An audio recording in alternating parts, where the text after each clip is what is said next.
Hello, I'm Jessica Boyer with your SCV NewsBreak for Tuesday, March 10th. Two Santa Clarita death investigations have hearings scheduled for next month. The first case, a double murder, involves 60-year-old Lance Anderson, who allegedly shot and killed his wife and sister in January 2013. Both victims were reportedly suffering from serious mental illness at the time of the murder. Anderson is due back in court on April 19th. The second case involves a recent car crash victim. 26-year-old Ian Pike is accused of off-roading in his 1996 Jeep Cherokee with his girlfriend, 25-year-old Jacqueline Cork, while under the influence. Pike lost control of the Jeep and it tumbled down a steep embankment, killing Cork. Pike is due in court on April 7th.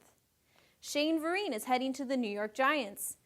The former Valencia Viking and Super Bowl champion has spent his entire four-year career with the New England Patriots, but signed with the Giants Tuesday.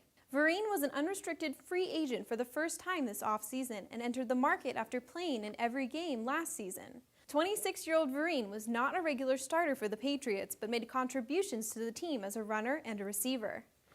Vareen will be joining the team with Patriots teammate Jonathan Casillas after he also agreed to a deal with the Giants. As the drought in California continues, federal and county officials are continuing to work more than a year later to create a solution to the Bouquet Canyon Creek problem.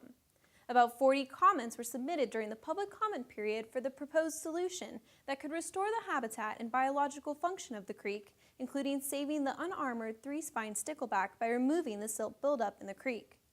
The project proposed by the U.S. Forest Service would also allow water let out to resume the historic flows and would minimize roadway flooding and erosion to improve safety. The water comes from the Bouquet Canyon Reservoir, located a little more than 13 miles north of Lark Ranch. Lark Ranch has been using a water truck to haul in thousands of gallons of water for daily use as a result of their well drying up, which costs the nonprofit about $150,000 annually. County officials do let out water from the reservoir to fill up residents' and businesses' wells, but it isn't enough. Along with restoring the habitat, the proposed plan would allow the Zuni campground to be refurbished and used as an environmental education site and restoration ecology staging area. An auto repair shop across from the Old Town Newhall Library was demolished over the weekend to make way for a multi-use development project that could include a theater. The city purchased the Insurance Auto Collision Center building on Lyons Avenue in 2009 when it acquired the entire 1.7-acre block for redevelopment.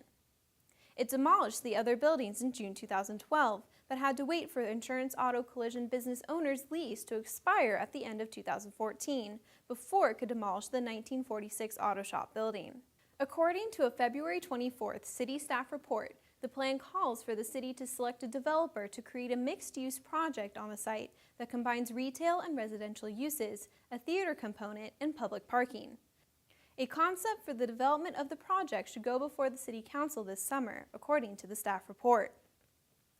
Over 40 students from Santa Clarita Valley International Charter School recently volunteered to prepare and serve hot meals to the homeless at a local shelter. The 6th and 8th graders from SCVI did the planning, fundraising, preparing, and serving of the meal on their own. 42 students came together to discuss the issue of homelessness and the importance of nutrition as they prepared a meal for those staying at the shelter. The meals were served at the Emergency Winter Shelter operated by Bridge to Home, a nonprofit dedicated to serving Santa Clarita's homeless population. This was SCVI's second year volunteering to feed the homeless. Now turning to weather. Santa Clarita held highs in the low 80s on Tuesday. Overnight lows are expected to dip into the mid-50s. The rest of the week is going to slowly rise in temperatures from a high of 75 on Wednesday to a high of 89 degrees by Saturday. That's all for your SCV Newsbreak. For more local news, you can log on to hometownstation.com or scvnews.com. Thanks for watching. I'm Jessica Boyer.